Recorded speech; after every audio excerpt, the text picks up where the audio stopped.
Hello viewers. தன்னலம் கருதாமல் பிறர் நலம் கருதி நாட்டிற்காக பல நன்மைகளை செஞ்சவர். அது மட்டும் இல்ல, ஏழை எளிய மக்களின் வாழ்வு சிறப்பாக இருக்கணும்னு சொல்லிட்டு அதிகமா பாடுபட்டவர். தென்னாட்டு காந்தி அப்படின்னு இவருக்கு இன்னொரு பேரும் இருக்கு. கர்ம வீரர் காமராஜர். இவரை பத்தி தான் இந்த வீடியோல ஃபுல்லா பார்க்க போறோம். இவருடைய வாழ்க்கை வரலாற்றை இந்த வீடியோல ஃபுல்லா பார்க்கலாம். இந்த வீடியோ பிடிச்சிருந்தா லைக் பண்ணிக்கோங்க. நம்ம ஹவுஸ் இட் சேனலை சப்ஸ்கிரைப் பண்ணி சப்போர்ட் பண்ணுங்க. இவரு விருதுநகர் மாவட்டத்துல ஜூலை மாதம் 15ஆம் தேதி 1903ஆம் ஆண்டு பிறந்தாரு. இவருடைய பெற்றோர் பெயர் குமாரசாமி நாடார், சிவகாமி அம்மையார். இவருடைய இயற்பெயர் பாத்தீங்கன்னா காமாட்சி. இவருடைய தாயான சிவகாமி அம்மையார் இவரை ராஜா அப்படின்னு தான் அழைப்பாங்களாம். இதுக்கப்புறம் இந்த பெயர் மருவி காமராஜர் அப்படின்னு ஆயிடுச்சு. இளம் வயதிலேயே தன்னுடைய தந்தையை இழந்த காமராஜரால பள்ளி படிப்பை தொடர்ந்து படிக்க முடியல. குடும்ப சூழ்நிலை காரணமா தன்னுடைய மாமாவின் துணிக்கடையில வேலை செய்ய ஆரம்பிச்சிருக்காரு. வேலை செஞ்சு கொண்டிருந்த போதுதான் பல தலைவர்களின் சொற்பொழிவுகளை கேட்டு அரசியல்ல ஈடுபடும் ஆர்வம் வந்திருக்கு இவருக்கு. அரசியல்ல இருந்த ஆர்வத்தாலும் நாட்டுப்பற்றாலும் 1920ஆம் ஆண்டு காங்கிரஸ் கட்சியில தொண்டனா சேர்ந்திருக்காரு.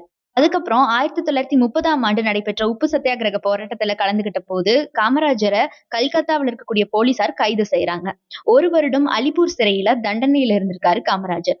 அதுக்கப்புறம் 1940ஆம் ஆண்டு நடந்த குண்டுவெடிப்பு, 1942ஆம் ஆண்டு நடந்த ஆகஸ்ட் புரட்சி போன்ற போராட்டங்கள்ல கலந்துகிட்ட போது சிறையில அடைக்கப்பட்டாராம். காமராஜருடைய அரசியல் குரு சத்தியமூர்த்தி. அவருடைய சொற்பொழிவையும் மேடை பேச்சையும் கேட்டு வளர்ந்தவர் தான் காமராஜர். காமராஜரை காங்கிரஸ் கட்சியின் செயலாளராக சத்தியமூர்த்தி நியமனம் பண்ணியிருக்காரு. ராஜாஜி அவர்கள் அரசியல்ல இருந்த சிக்கல்கள் காரணமா தன்னுடைய முதலமைச்சர் பதவியில இருந்து விலகி இருக்காரு. அப்போ சட்டசபையில சுப்பிரமணியன் அப்படிங்கிறவரை எதிர்த்து காமராஜர் தேர்தல்ல போட்டிட்டு இருக்காரு. அதன்பின் வாக்கெடுப்புல வெற்றி பெற்று தமிழகத்தின் முதலமைச்சராக 1953ஆம் ஆண்டு பொறுப்பேற்றிருக்காரு. காமராஜர் முதலமைச்சராக பதவியேற்றவுடன் அனைத்து மாணவர்களுக்கும் கல்வி கிடைக்கணும் அப்படின்னு சொல்லிட்டு மதிய உணவு திட்டத்தையும், இலவச கல்வி, சீருடை திட்டம் போன்றவற்றை அறிமுகப்படுத்தி இருக்காரு. மூடியிருந்த 6000 பள்ளிகளையும் 17,000க்கும் மேற்பட்ட பள்ளிகளையும் திறந்து வச்சிருக்காரு. இதனாலதான் இவரை எல்லாருமே அன்பா கல்வி கண் திறந்தவர், கர்ம வீரர் காமராஜர் அப்படின்னு சொல்லியிருக்காங்க.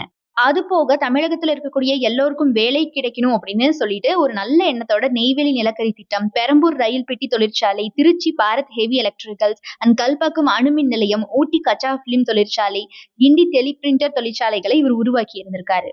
விவசாயம் நாட்டின் முதுகெலும்பு அப்படிங்கறத உணர்ந்து இவர் என்ன பண்றாருன்னா பல்வேறு நீர்வள திட்டங்களை நடைமுறைப்படுத்தி இருக்காரு.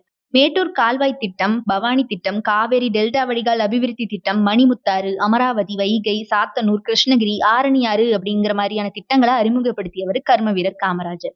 இவர் தமிழகத்தின் முதலமைச்சராக 3 முறை பதவியில இருந்த பெருமைக்குரியவர். இவர் நினைச்சிருந்தா இன்னும் பல முறை கூட முதலமைச்சராக இருந்திருக்கலாம். ஆனா அவர் நாட்டின் வளர்ச்சி இளைஞர்கள் கிட்ட இருக்கு அப்படிங்கறத உணர்ந்து தன்னுடைய முதல்வர் பதவியை ராஜினாமா செஞ்சாரு. முதல்வர் பதவியை ராஜினாமா செஞ்ச அதே ஆண்டு காங்கிரஸ் கட்சியின் தேசிய தலைவராகவும் பொறுப்பேற்றாரு.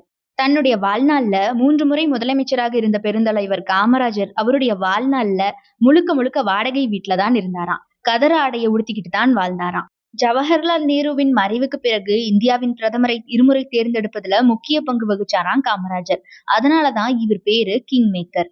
1972ல தாமிரபத்திர விருதும் 1976ல பாரத ரத்னா விருதும் பெற்றவர் காமராஜர். காந்தியடிகளின் பிறந்த நாளான அக்டோபர் 2ஆம் தேதி 1975ல காமராஜர் மறைஞ்சாரு. பல்வேறு பெருமைக்குரிய பெருந்தலைவர் காமராஜரின் விருதுநகர் வீடு நினைவு சின்னமா இப்பவும் மாற்றப்பட்டிருக்கு.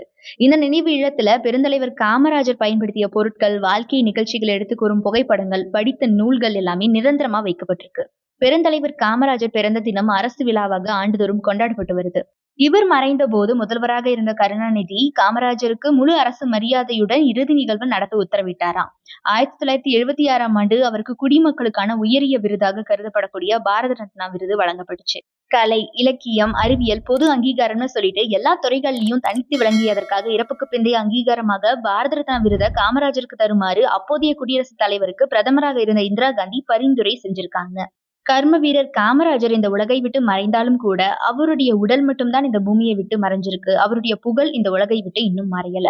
உங்களுக்கு காமராஜரை ரொம்ப பிடிக்கும் அப்படின்னா மறக்காம கமெண்ட் பாக்ஸ்ல காமராஜர்னு சொல்லிட்டு ஒரு பிளாக் கலர் ஹார்ட்டை பார்க்க விட்டுருங்க. இந்த வீடியோ பிடிச்சிருந்தா லைக் பண்ணிக்கோங்க. நம்ம ஹவுஸ் இட் சேனலை சப்ஸ்கிரைப் பண்ணி சப்போர்ட் பண்ணுங்க.